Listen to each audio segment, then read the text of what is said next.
सच जान से भी प्यारा, दोस्त ची सुख दुख के सहारा।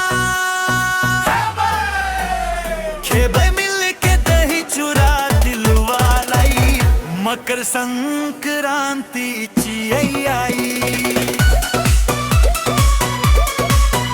मकर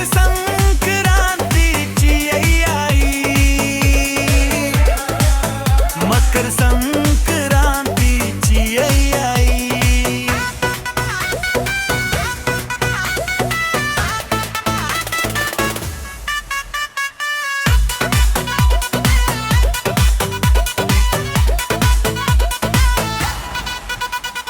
तोरो देवो हम हुखे वो गर्मा गर्मिट मछली, ओई में बनल रह तो धनिया के चटनी।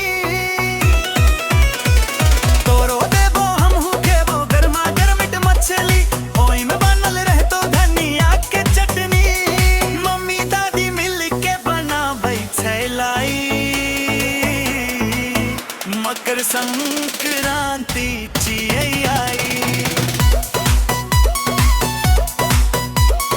खेब मिल के दही चुरा दिलवा लाई, मकर संक्रांति ची आई।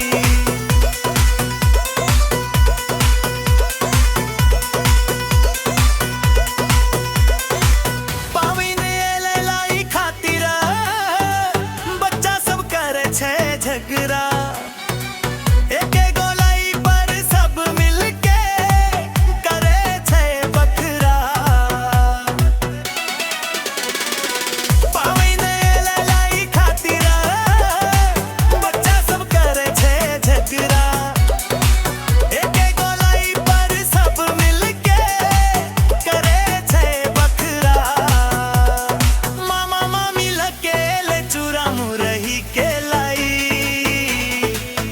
मकर संक्रांति।